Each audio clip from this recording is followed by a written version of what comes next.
The phone slipped from my trembling hands, clattering onto the hardwood floor of my Chicago apartment. My heart stopped as I stared at the screen. The message glaring back at me, sent to Jake Harper. A photo I'd meant for someone else, a reckless, impulsive snapshot taken in a moment of vulnerability, now sat in the inbox of my best friend, the straightest guy I'd ever known. I was Ethan Cole, a 25-year-old graphic designer, and my life had just imploded in one catastrophic click. Jake and I had been inseparable since high school in suburban Illinois, bonded over late-night video games and shared dreams of escaping our small-town lives. He was the guy who'd punch a bully for me, who'd sneak beers with me under the bleachers, who knew every secret I had, except the one I'd buried deepest. I was gay, and I'd been in love with him for years. The photo wasn't just a mistake, it was a confession I'd never meant to make. My pulse raced as I scrambled to type a follow-up, fingers fumbling over the keys. Dude, ignore that. Wrong person. I hit send. But the damage was done. The 3 dots of Jake typing appeared, then vanished, then appeared again.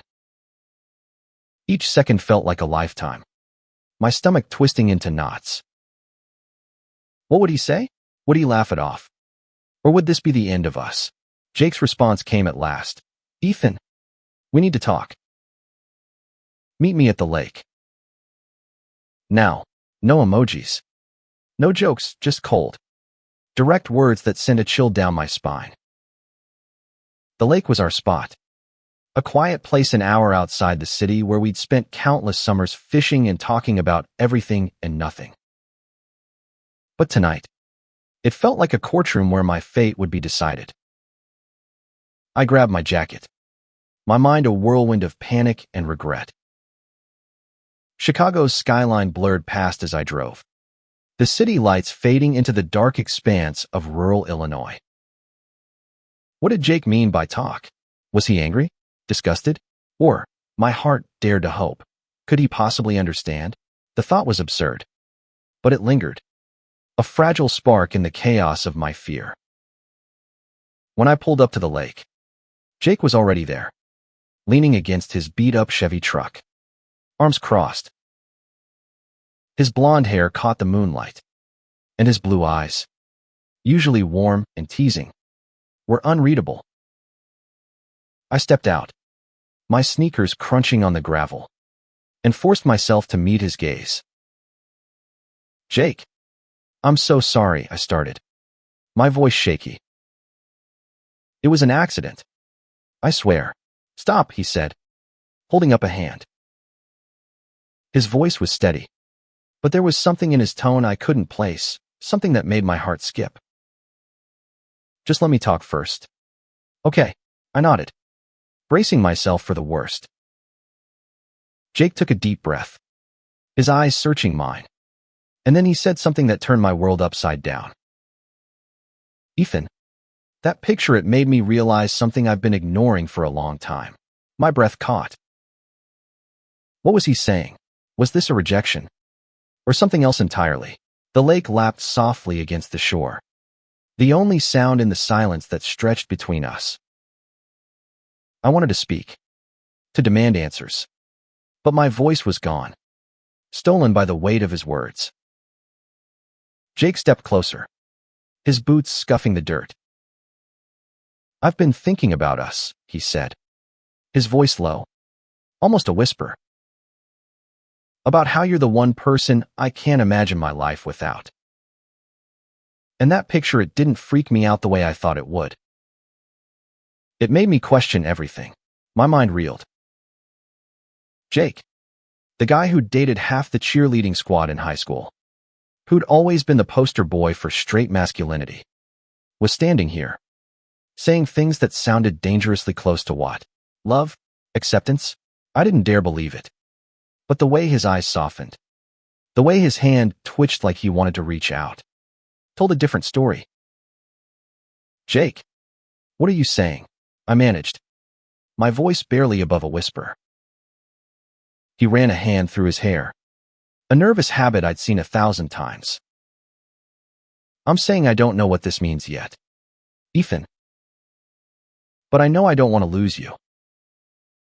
And I think I might feel something more. The world seemed to tilt. The stars above us spinning. Was this real? Could Jake Harper, my straight best friend, be saying he might love me back? My heart pounded, torn between hope and disbelief. But before I could respond, headlights cut through the darkness, a car pulling into the lot. Jake's older brother, Matt, stepped out, his face a storm cloud. Jake, what the hell's going on? Matt barked, his eyes darting between us. I got your text about some emergency. Is this about him?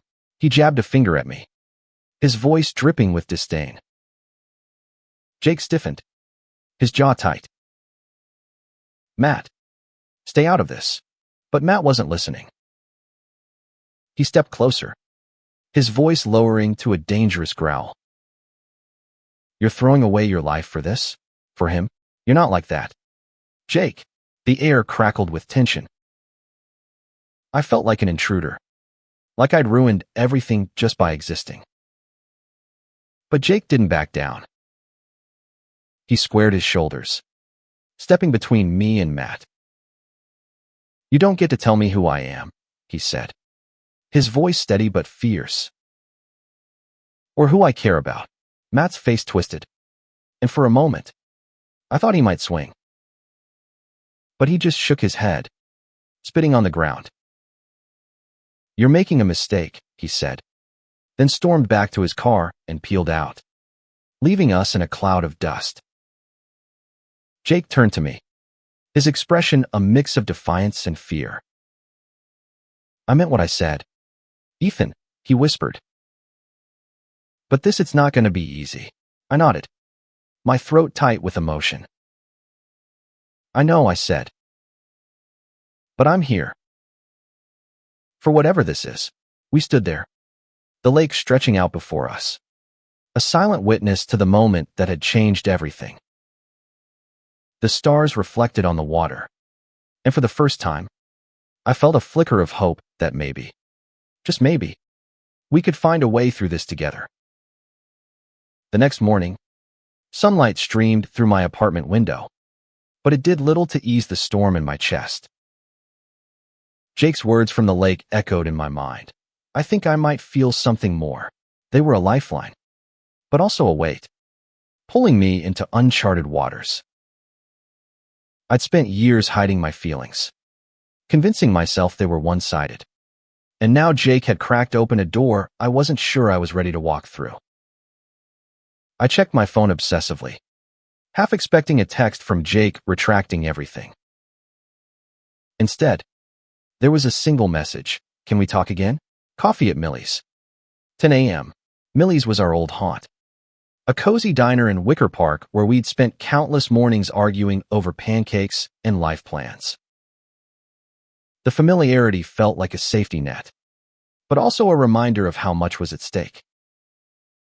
When I arrived, Jake was already there, sitting in our usual booth by the window. His flannel shirt was rumpled, his blonde hair still damp from a shower, and his eyes carried a mix of determination and uncertainty. I slid into the seat across from him, my heart hammering. Hey, I said, trying to sound casual despite the tension coiling in my gut. Hey, he replied, his voice soft. He pushed a coffee toward me, black. 2 sugars. Just how I liked it. The gesture felt intimate, grounding, but his next words shattered the calm. Matt called our parents last night. Told them everything. My stomach dropped. Jake's parents were old school, conservative types from the suburbs. The kind who went to church every Sunday and thought different was a dirty word. What did they say? I asked, dreading the answer. Jake's jaw tightened. They want me to come home this weekend. To talk sense into me. Dad's pissed. Mom's crying. And Matt's acting like I've betrayed the family. He leaned back, rubbing his eyes. I didn't even know what to tell them. Ethan. I'm still figuring this out myself. Guilt clawed at me. This was my fault. My stupid mistake had dragged Jake into a mess he wasn't ready for. Jake. I'm so sorry, I said, my voice cracking. I never meant for any of this. Stop apologizing, he cut in, his eyes fierce. You didn't make me feel this way. I did that on my own. He leaned forward, his voice dropping. Last night, when I saw that picture, it wasn't just a shock. It was like a wake-up call. I've been running from this for years. Ethan. From you. His words hit like a tidal wave, washing away my defenses. I wanted to believe him, to grab onto this fragile hope, but fear held me back. Jake, you've always been straight, I said, my voice barely steady. What if this is just I don't know? Confusion? What if you wake up tomorrow and regret this? He reached across the table, his hand brushing mine, a fleeting touch that sent sparks through me. I'm scared too, he admitted. But I know how I feel when I'm with you. It's not just friendship. It's more. And I'm done pretending it's not. The diner noise faded, clinking plates, chatter, the hum of the coffee machine, everything drowned out by the intensity of his gaze. For a moment, it was just us, suspended in a bubble of possibility. But reality crashed back in when my phone buzzed with a notification from Instagram. A mutual friend, Sarah, had posted a cryptic story, a photo of a broken heart emoji with the caption, "When your best friend chooses someone else." My blood ran cold. Jake, did you tell anyone else about us? I asked, showing him the screen. His face paled. No, but Matt's got a big mouth. He probably told half the town by now. He cursed under his breath, running a hand through his hair. This is going to get messy. Messy was an understatement. By noon, my phone was blowing up with texts from old high school friends. Some curious, some judgmental. Is it true about you and Jake? Dude, what's going on? I always knew you were the last one stung. A reminder of how I'd hidden my truth from everyone but Jake. And now, it was out there, exposed like a raw nerve. Jake insisted we face it together. Let's go to the lake again tonight, he said. Just us. No phones. No drama. We need to figure out what this is before the world tears it apart. That evening, we drove back to the lake. The silence between us heavy, but not uncomfortable. The water was still, reflecting the fading light, and we sat on the dock, shoulders touching. I don't know how to do this, Jake admitted, his voice raw. But I know I want to try. With you, I turned to him, my heart swelling. Then we'll figure it out together, I said, and for the first time, I let myself believe it might be possible. But as we sat there, a group of guys from our old high school pulled up, their laughter cutting through the quiet. One of them, Ryan, a former teammate of Jake's, spotted us and smirked. Well, look at this, he called out, his voice dripping with mockery. The rumors are true. Huh, Jake stood, his fists clenched. Back off. Ryan, he said, his voice low and dangerous. Ryan laughed, stepping closer. What? You're going to defend your boyfriend now? This town's going to eat you alive. Harper, the words hung in the air. A challenge and a threat. I grabbed Jake's arm, urging him to let it go. But the fire in his eyes told me this was far from over. The air by the lake turned thick with tension, Ryan's smirk, a blade slicing through the fragile moment Jake and I had carved out. I could feel Jake's arm trembling under my grip, his anger barely contained. "Walk away, Ryan," I said, trying to keep my voice steady. But it cracked, betraying my fear. Ryan's buddies laughed, egging him on. "Come on, Jake," Ryan taunted, stepping closer. "You're throwing away everything for this? What's next? You gonna move to the city and start wearing rainbow flags?" The venom in his words hit me like a punch. But it was Jake who snapped. He lunged forward, shoving Ryan hard enough to make him stumble. "You don't know shit about me," Jake growled, his face inches from Ryan's. "Say one more word, and I'll make you regret it." Ryan's smirk faltered, but he recovered quickly, raising his fists. Before things could escalate further, I stepped between them, heart pounding. "Jake, he's not worth it," I said, my voice urgent. "Let's go." Jake hesitated, his chest heaving, but he backed off, glaring at Ryan. "This isn't over," Ryan spat as he and his crew retreated to their car, their laughter echoing as they drove away. We stood in silence, the lake's calm a stark contrast to the storm inside me. "I'm sorry," Jake said finally, his voice hoarse. "I didn't mean to lose it. I hate that they're making this about shame." I nodded, my throat tight. "It's not just them," I said quietly. "It's everyone. Your family, our friends, this town. They're all gonna have something to say." Jake turned to me, his blue eyes fierce with resolve. "Then let them talk. I'm not hiding anymore. Ethan. Not from them. Not from you." He reached for my hand, his fingers warm and steady against mine. It was the first time he'd touched me like that, deliberate and unafraid, and it sent a jolt through me, equal parts terror and hope. We drove back to Chicago that night, the city lights a beacon of escape. But even in my apartment, the weight of the world followed us. Jake crashed on my couch, too exhausted to drive home, and I lay awake, replaying every moment, his touch, his words, Ryan's cruelty. Could we really do this? Could we face the judgment, the whispers, the hate?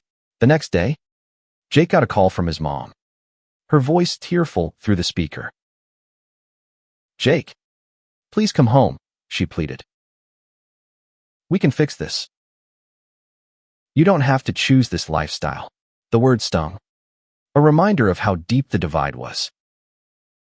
Jake's face hardened, but his voice was gentle when he replied, "Mom, I'm not broken. I'm just being honest. I'll come home, but not to change who I am."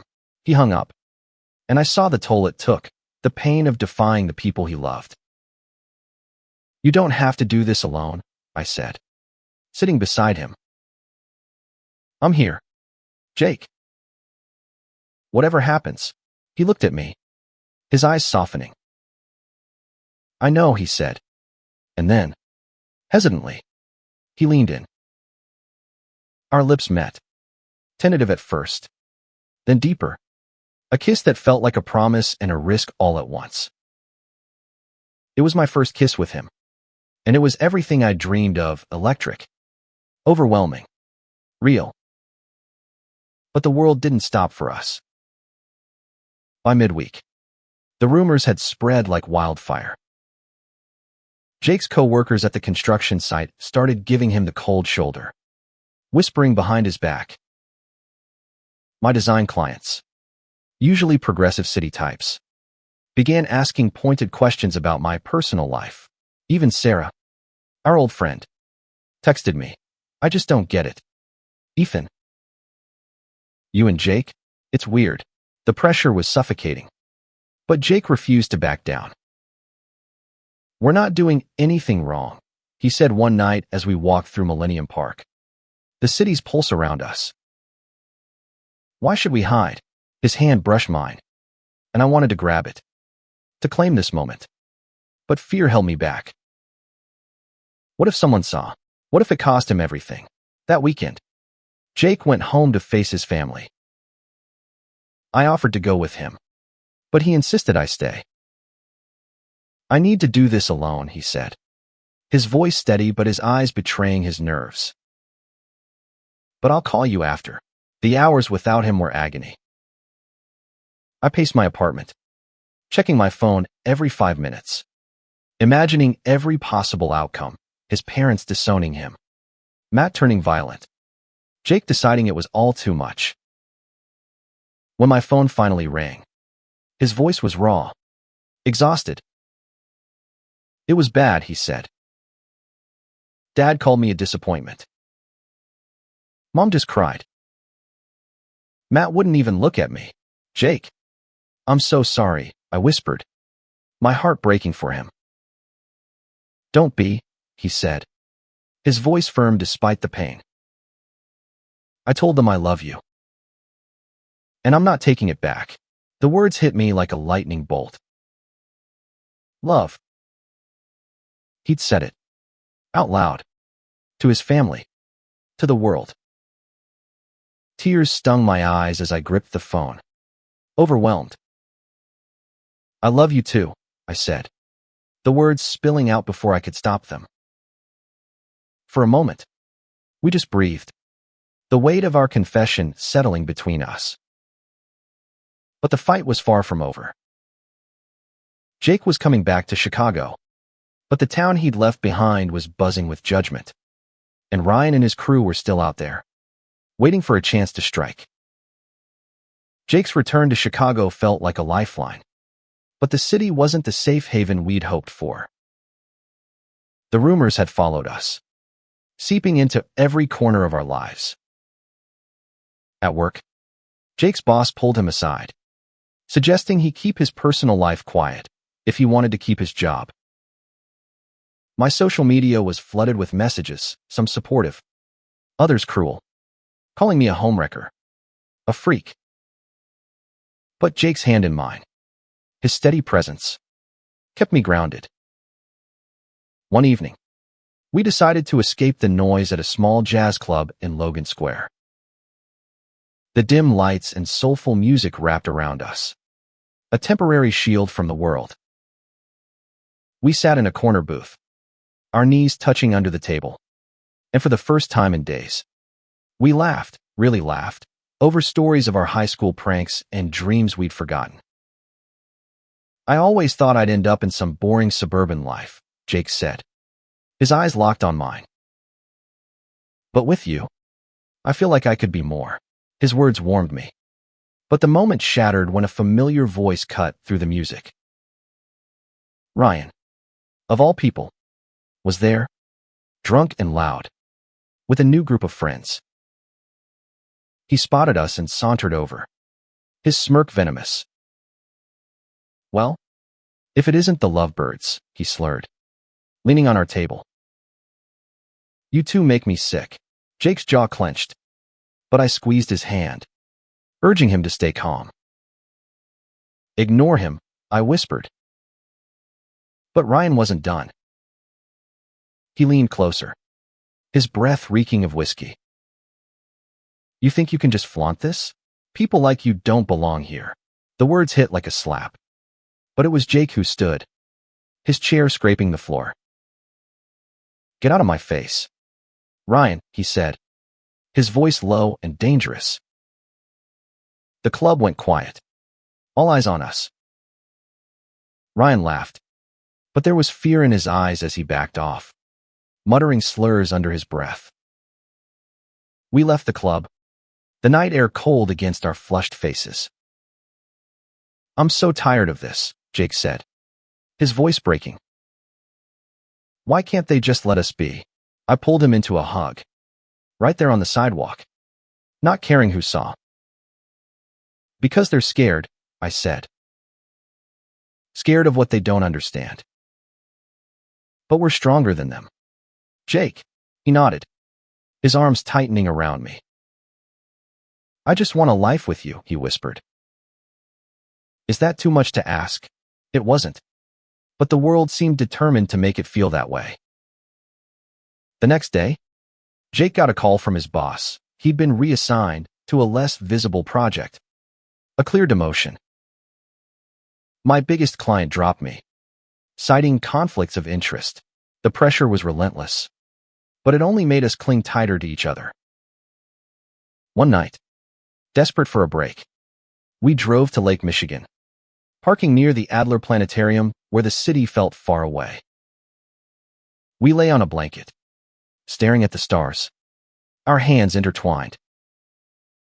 If we could go anywhere, I asked. Where would you go?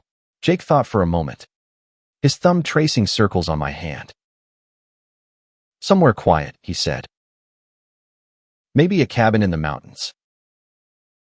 Just you, me, and no one to judge us. I smiled, picturing it.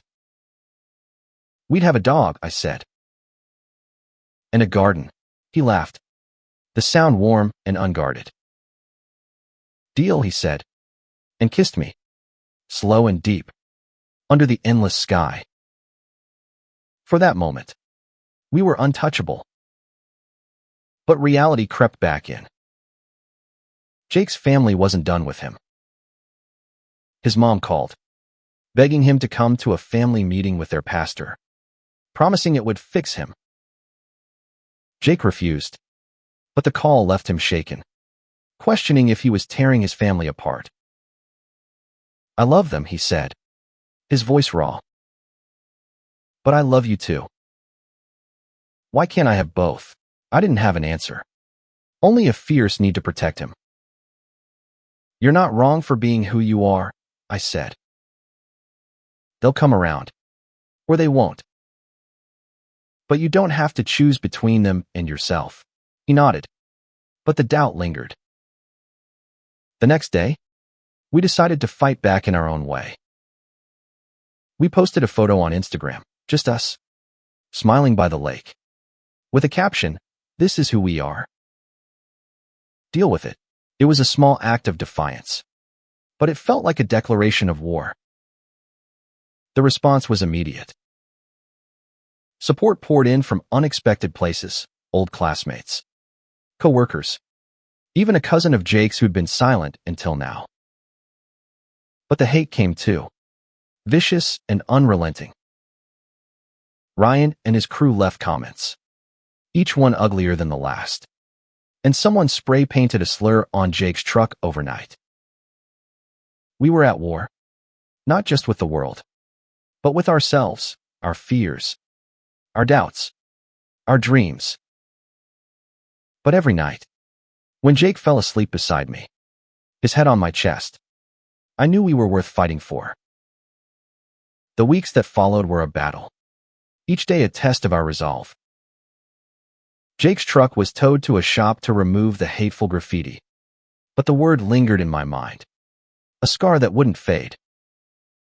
We kept our heads high, holding hands in public, refusing to hide, but the weight of the world's judgment was crushing. Still, Jake's love, fierce, unwavering, kept me standing. One morning, I woke to find Jake staring at his phone, his face pale. "What's wrong?" I asked, my heart sinking. "It's Matt," he said, his voice hollow. "He's in the hospital. Car accident. Mom says it's bad." We drove to the suburbs in silence, the tension between us palpable.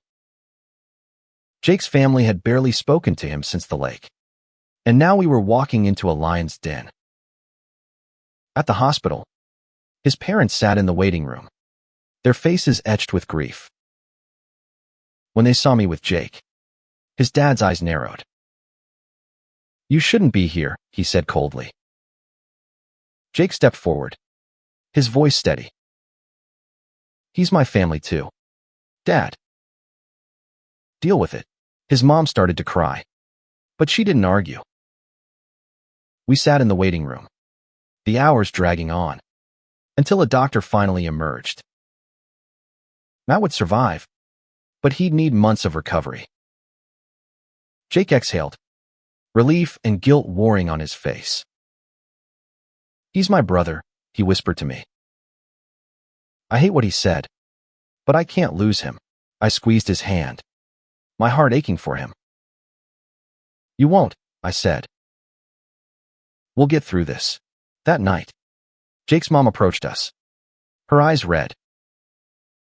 "I don't understand this," she said, her voice trembling. "But I see how you look at each other." I want to try. It wasn't acceptance. Not fully. But it was a crack in the wall. A glimpse of hope. The next day, we visited Matt. He was awake, bruised but alive. And when he saw us, his expression softened. "I was wrong," he said, his voice weak. "I was scared for you, Jake. But I see it now." "You're happy." Jake's eyes filled with tears, and he gripped his brother's hand. "Thanks, Matt," he said, his voice thick. It wasn't forgiveness. Not yet. But it was a start. Back in Chicago, we began to rebuild. Jake found a new job with a construction crew that didn't care about his personal life. I landed a freelance gig with a progressive agency. The hate didn't vanish. Ryan and his ilk still lurked, still spat their venom, but it mattered less. We had each other, and we had allies, people who saw us for who we were. One evening, we returned to the lake, our sanctuary. We sat on the dock, the sunset painting the water gold, and Jake pulled me close. "I used to think love was supposed to be easy," he said, his voice soft. "But this? It's worth every fight." I leaned into him, my heart full. "We're worth it," I said, and he kissed me, slow and sure, under the fading light. Months later, we moved into a small apartment together, a place filled with laughter and quiet moments. Jake's family was still learning to accept us, but they were trying. Matt sent us a housewarming gift, a cheesy photo frame with a picture of us at the lake. Even Sarah came around, apologizing for her earlier words. The world hadn't changed. Not entirely. There were still stares, still whispers, still battles to fight. But as I stood in our kitchen, watching Jake burn pancakes and laugh, I knew we'd won something bigger. We'd found a love that defied the odds, a love that had been tested and emerged stronger. That night, we sat on our tiny balcony, the Chicago skyline glittering before us. Jake took my hand, his fingers lacing through mine. "You changed everything," he said, his eyes shining. "And I'd do it all again." I smiled, my heart soaring. "Me too," I said, and we sat there, together, knowing that whatever came next, we'd face it as one. The lake, the photo, the chaos, it had all led us here, to a love that was messy, beautiful, and ours. And in that moment, under the stars, I knew it would last forever.